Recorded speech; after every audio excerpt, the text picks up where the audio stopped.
Mathematics olympiad. इस olympiad में भारत के स्टूडेंट्स ने बहुत शानदार प्रदर्शन किया है।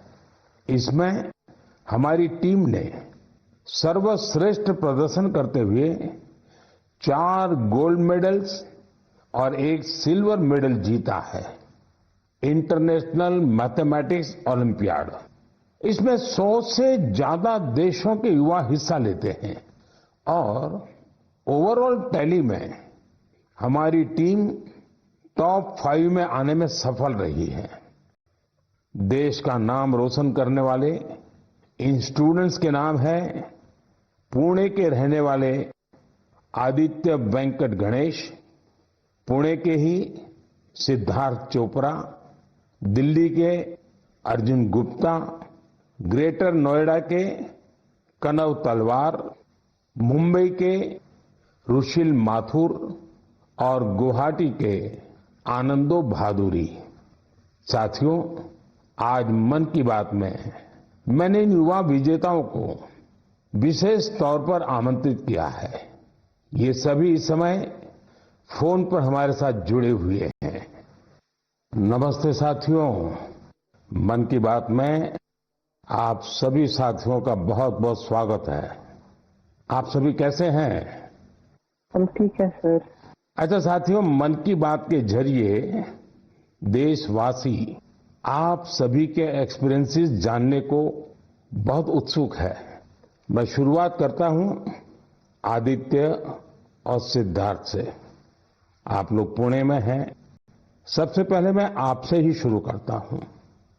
ओलंपियाड के दौरान आपने जो अनुभव किया उसे हम सभी के साथ शेयर कीजिए। मुझे मैथ्स में छोटे से इंटरेस्ट था। मुझे 6th स्टैंडर्ड में प्रकाश सर एक टीचर ने सिखाया था और उन्होंने मेरे मैथ्स में इंटरेस्ट बढ़ाया था।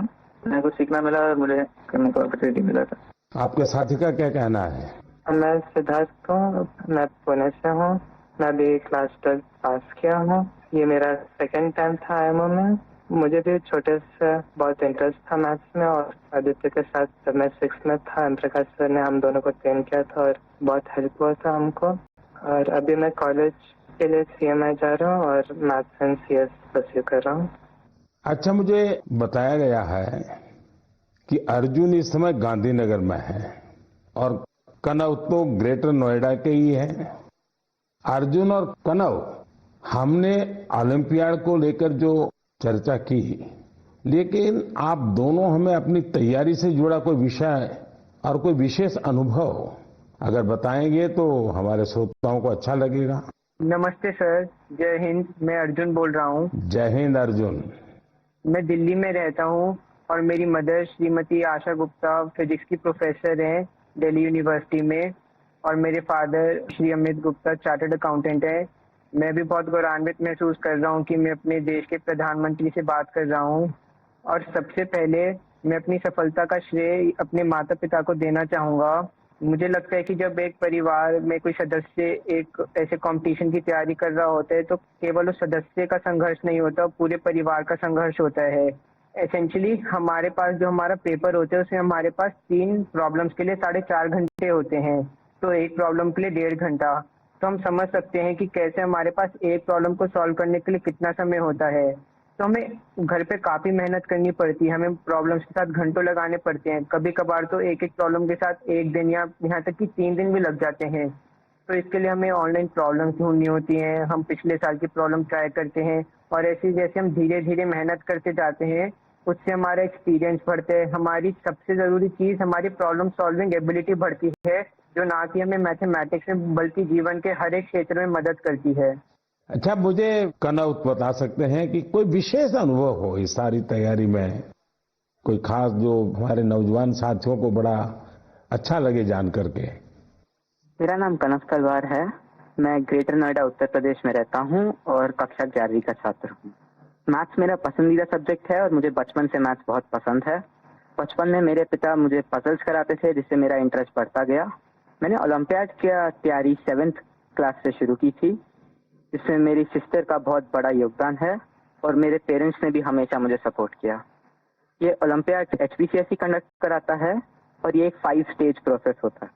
पिछले साल मेरा टीम में नहीं हुआ था और मैं काफी करीब था और ना होने पर बहुत दुखी था। तब मेरे पेरेंट्स ने मुझे सिखाया कि या हम जीतते हैं या हम सीखते हैं, और सफर मायने रखता है, सफलता नहीं। तो मैं यही कहना चाहता हूँ कि love what you do and do what you love. सफर मायने रखता है, सफलता नहीं। और हमें सक्सेस मिलते रहेगा अगर हम अपने सब्जेक्ट से प्यार करें और जर्नी को एंजॉय करें। तो कहना आप तो मैथमेटिक्स में भी इंटरेस्ट रखते हो और बोलते हैं ऐसे जैसे आपको साहित्य में भी रुचि है। जी सर, मैं बचपन में डिबेट्स और ओरेटिंग्स भी करता था।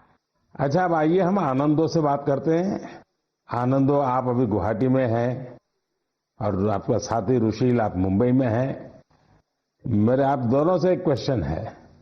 देखिए, मैं परीक्षा पे चर्चा तो करता ही रहता हूं और परीक्षा पे चर्चा के अलावा अन्य कार्यक्रमों में भी मैं स्टूडेंट से संवाद करता रहता हूं।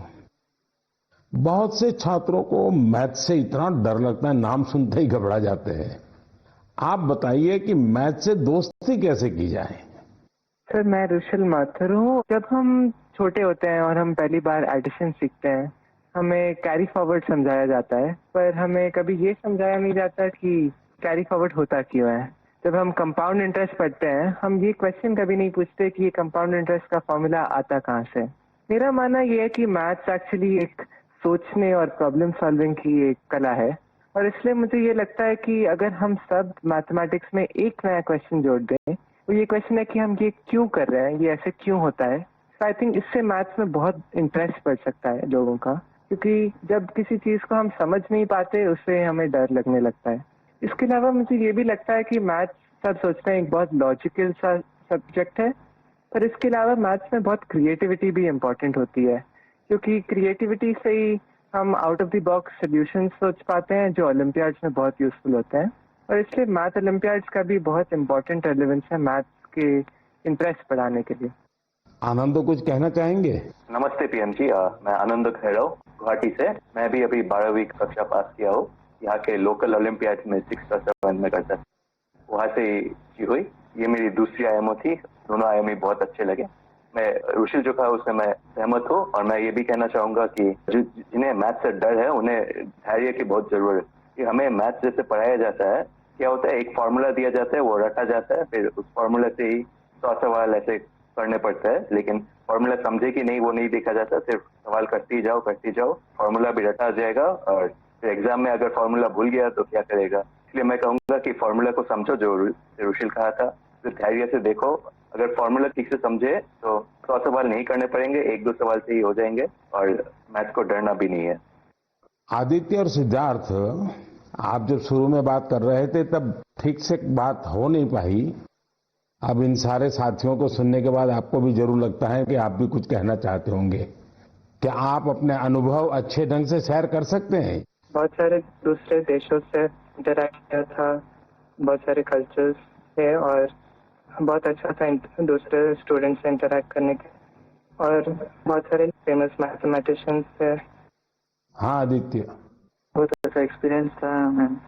उधर हमें पार्क सिटी को घुमा के दिखाया था, उधर बहुत अच्छे व्यूज दिखे थे और पार्क लेके गए थे, और हमें ऑक्सफोर्ड यूनिवर्सिटी को भी लेके गए थे, तो ये बहुत अच्छा अनुभव था। चलिए साथियों, मुझे बहुत अच्छा लगा आप लोगों से बात करके, और मैं आपको बहुत बहुत शुभकामनाएं देता हूं, क्योंकि मैं जानता हूं इस प्रकार के खेल के लिए काफी फोकस एक्टिविटी करनी पड़ती है, दिमाग खपा देना पड़ता है, और परिवार के लोग भी कभी कभी तंग आते हैं, ये क्या गुणा भाग करता रहता है।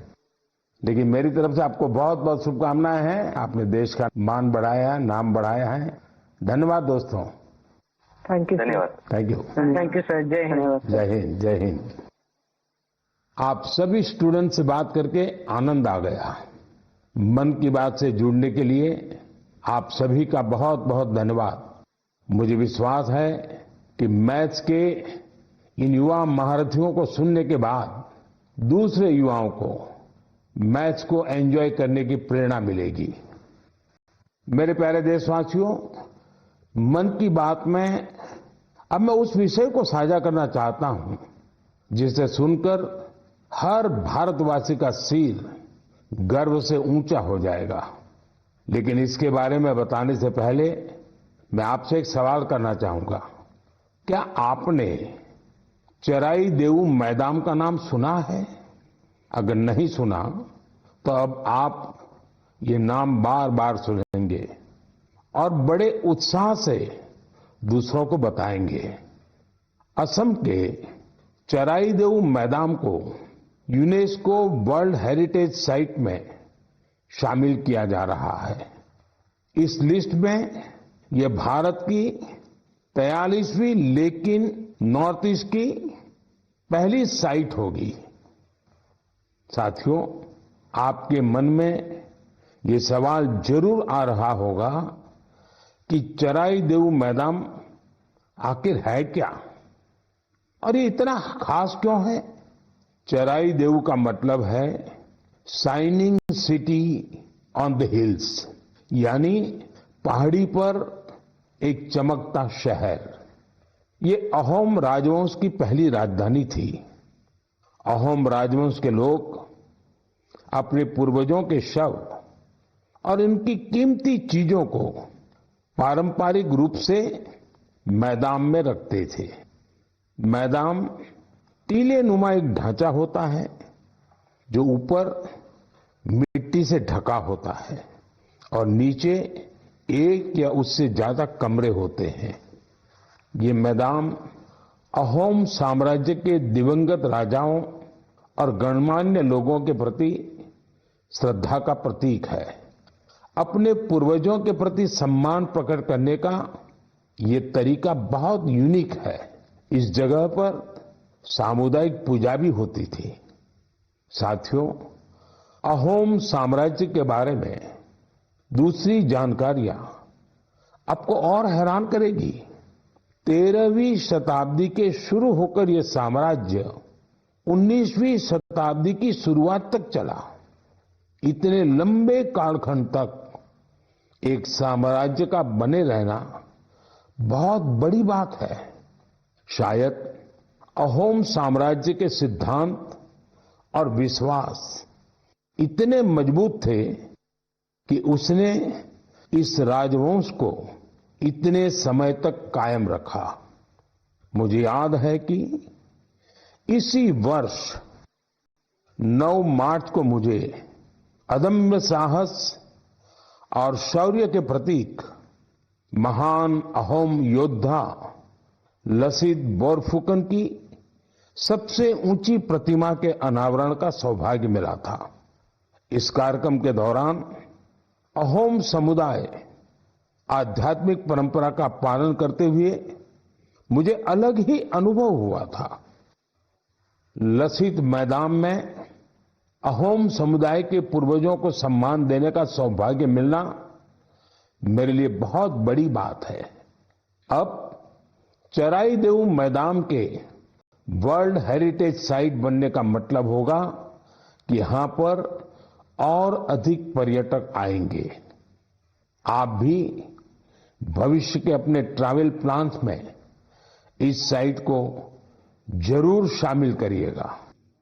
साथियों, अपनी संस्कृति पर गौरव करते हुए ही कोई देश आगे बढ़ सकता है। भारत में भी इस तरह के बहुत सारे प्रयास हो रहे हैं। ऐसा ही एक प्रयास है प्रोजेक्ट परी। अब आप परी सुनकर कंफ्यूज मत होइएगा। ये परी स्वर्गीय कल्पना से नहीं जुड़ी, बल्कि धरती को स्वर्ग बना रही है। परी यानी public art of India. Project परी पब्लिक आर्ट को लोकप्रिय बनाने के लिए उभरते कलाकारों को एक मंच पर लाने का बड़ा माध्यम बन रहा है। आप देखते होंगे सड़कों के किनारे, दीवारों पर, अंडरपास में बहुत ही सुंदर पेंटिंग्स बनी हुई दिखती हैं। ये पेंटिंग्स और ये कलाकृतियां यही कलाकार बनाते हैं जो परी से जुड़े हैं। इससे जहां हमारे सार्वजनिक स्थानों की सुंदरता बढ़ती है, वहीं हमारे कल्चर को और ज्यादा पॉपुलर बनाने में भी मदद मिलती है। उदाहरण के लिए दिल्ली के भारत मंडपम को ही लीजिए। यहां देश भर के अद्भुत आर्टवर्क्स आपको देखने को मिल जाएंगे।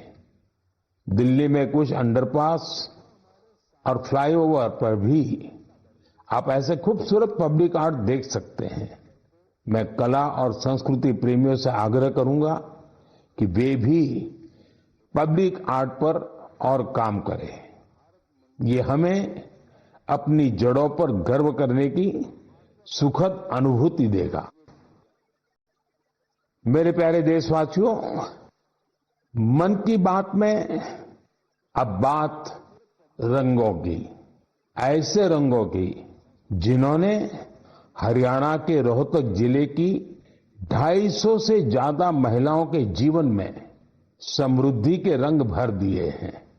हथकरघा उद्योग से जुड़ी ये महिलाएं पहले छोटी छोटी दुकानें और छोटे मोटे काम कर गुजारा करती थी, लेकिन हर किसी में आगे बढ़ने की इच्छा तो होती ही होती है। इसलिए इन्होंने उन्नति सेल्फ हेल्प ग्रुप से जुड़ने का फैसला किया और इस ग्रुप से जुड़कर उन्होंने ब्लॉक प्रिंटिंग और रंगाई में ट्रेनिंग हासिल की।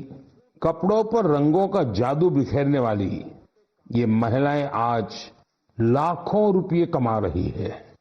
इनके बनाए बेड कवर, साड़ियां और दुपट्टों की बाजार में भारी मांग है। साथियों, रोहतक की इन महिलाओं की तरह देश के अलग अलग हिस्सों में कारीगर हैंडलूम को लोकप्रिय बनाने में जुटी हैं। चाहे ओडिशा की संबलपुरी साड़ी हो, चाहे एमपी की माहेश्वरी साड़ी हो, महाराष्ट्र की पैठणी या विदर्भ के हैंड ब्लॉक प्रिंट्स हो, चाहे हिमाचल के भुट्टिकों के शॉल और ऊनी कपड़े हो, या फिर जम्मू कश्मीर के कनी शॉल हो, देश के कोने कोने में हैंडलूम कारीगरों का काम छाया हुआ है। और आप ये तो जानते ही होंगे, कुछ ही दिन बाद 7 अगस्त को हम नेशनल हैंडलूम डे मनाएंगे। आजकल जिस तरह हैंडलूम उत्पादों ने लोगों के दिलों में अपनी जगह बनाई है, वो वाकई बहुत सफल है, जबरदस्त है। अब तो कई निजी कंपनियां भी एआई के माध्यम से हैंडलूम उत्पाद और सस्टेनेबल फैशन को बढ़ावा दे रही है। Kosha AI, handloom India, D junk, Novatex, Brahmaputra fables, ऐसे कितने ही स्टार्टअप भी हैंडलूम उत्पादों को लोकप्रिय बनाने में जुटे हैं। मुझे ये देखकर भी अच्छा लगा कि बहुत से लोग अपने यहाँ के ऐसे लोकल प्रोडक्ट्स को पॉपुलर बनाने में जुटे हैं। आप भी अपने लोकल प्रोडक्ट्स को #MyProductMyPride के नाम से सोशल अपलोड करें। आपका ये छोटा सा प्रयास अनेकों लोगों की जिंदगी बदल देगा। साथियों, हैंडलूम के साथ साथ मैं खादी की बात भी करना चाहूंगा।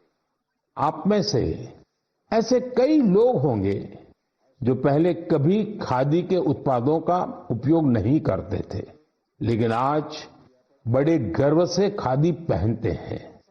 मुझे बताते हुए भी आनंद आ रहा है, खादी ग्रामोद्योग का कारोबार पहली बार 1.5 लाख करोड़ रुपए के पार पहुंच गया है। सोचिए, 1.5 लाख करोड़ रुपए। और जानते हैं खादी की बिक्री कितनी बढ़ी है? 400%।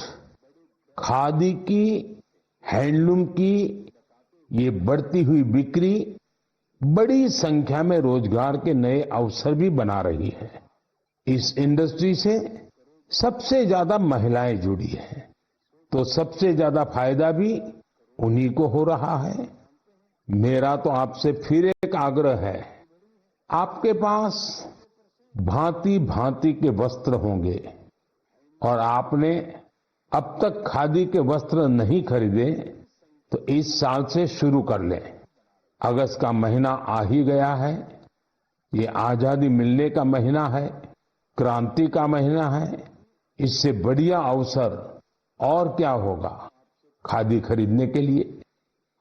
मेरे प्यारे देशवासियों, मन की बात में मैंने अक्सर आपसे ड्रग्स की चुनौती की चर्चा की है। हर परिवार की ये चिंता होती है कि कहीं उनका बच्चा ड्रग्स की चपेट में ना आ जाए। अब ऐसे लोगों की मदद के लिए सरकार ने एक विशेष केंद्र खोला है जिसका नाम है मानस।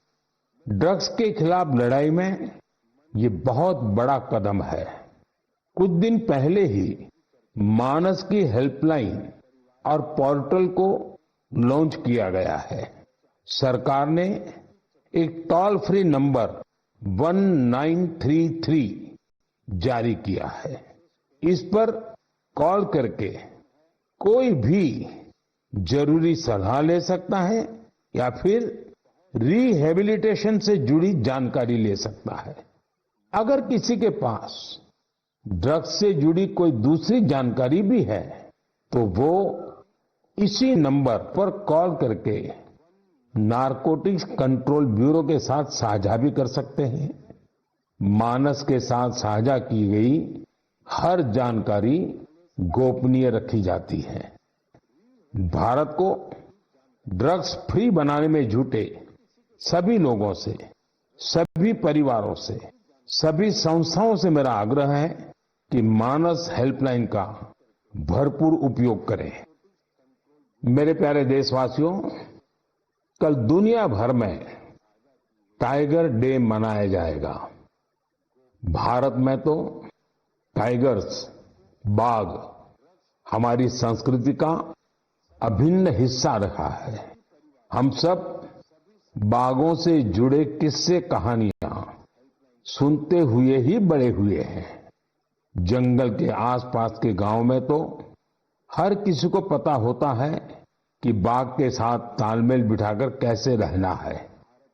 हमारे देश में ऐसे कई गांव हैं जहां इंसान और बाघ के बीच कभी टकराव की स्थिति नहीं आती, लेकिन जहां ऐसी स्थिति आती है वहां भी बाघों के संरक्षण के लिए अभूतपूर्व प्रयास हो रहे हैं।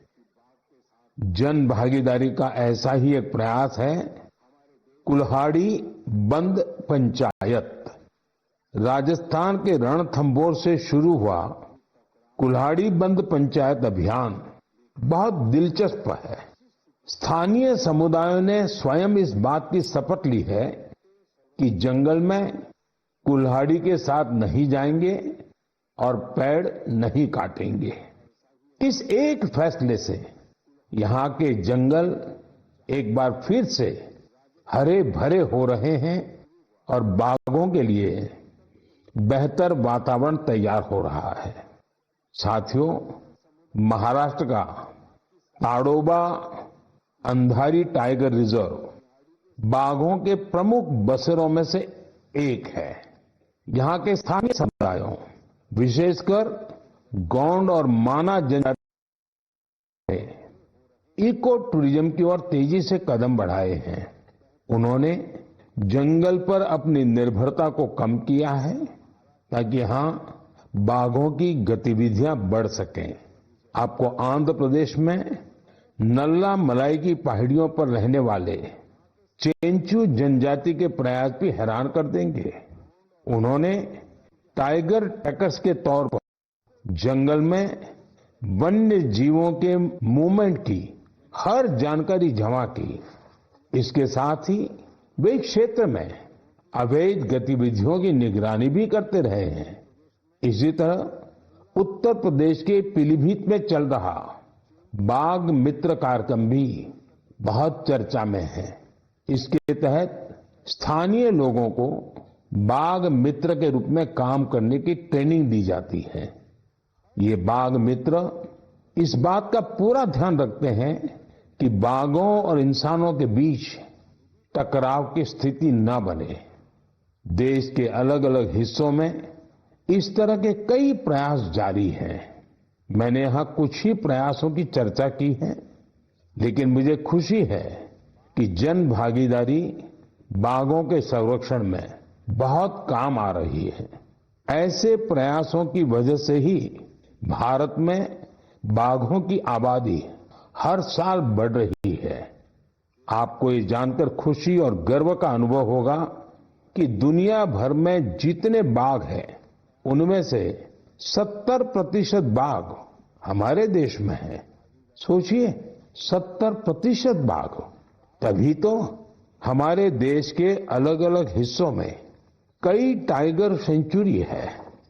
साथियों, बाघ बढ़ने के साथ साथ हमारे देश में वन क्षेत्र भी तेजी से बढ़ रहा है।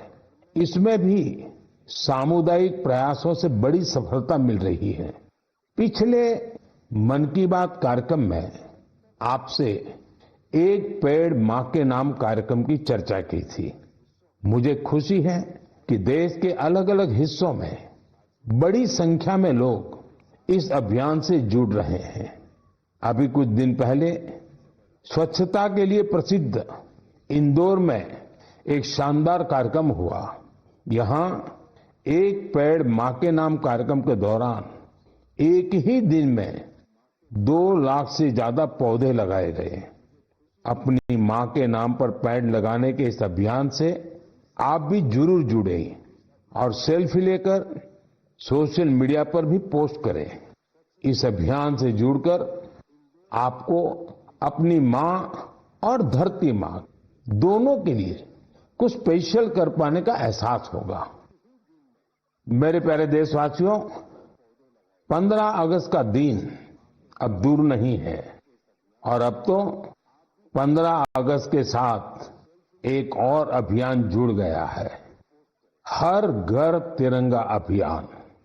पिछले कुछ वर्षों से तो पूरे देश में हर घर तिरंगा अभियान के लिए सबका जोश हाई रहता है।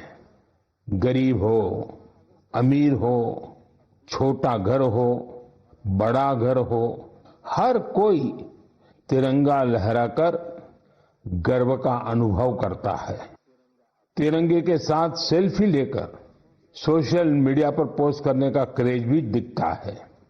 आपने गौर किया होगा, जब कॉलोनी या सोसाइटी के एक एक घर पर तिरंगा लहराता है तो देखते ही देखते दूसरे घरों पर भी तिरंगा दिखने लगता है।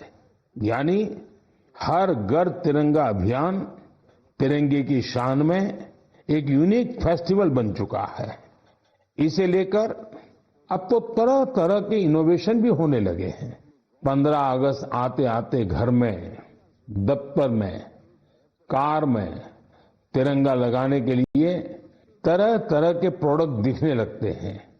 कुछ लोग तो तिरंगा अपने दोस्तों पड़ोसियों को बांटते भी है। तिरंगे को लेकर ये उल्लास, ये उमंग हमें एक दूसरे से जोड़ती है। साथियों, पहले की तरह इस साल भी आप हर घर तिरंगा.com पर तिरंगे के साथ अपनी सेल्फी जरूर अपलोड करेंगे। और मैं आपको एक और बात याद दिलाना चाहता हूं। हर साल 15 अगस्त से पहले आप मुझे अपने ढेर सारे सुझाव भेजते हैं। आप इस साल भी मुझे अपने सुझाव जरूर भेजिए। आप माईगॉव या नमो ऐप पर भी अपने सुझाव भेज सकते हैं। मैं ज्यादा से ज्यादा सुझावों को 15 अगस्त के संबोधन में कवर करने की कोशिश करूंगा। मेरे प्यारे देशवासियों, मन की बात के इस एपिसोड में आपसे जुड़कर बहुत अच्छा लगा। अगली बार फिर मिलेंगे देश की नई उपलब्धियों के साथ, जन भागीदारी के नए प्रयासों के साथ।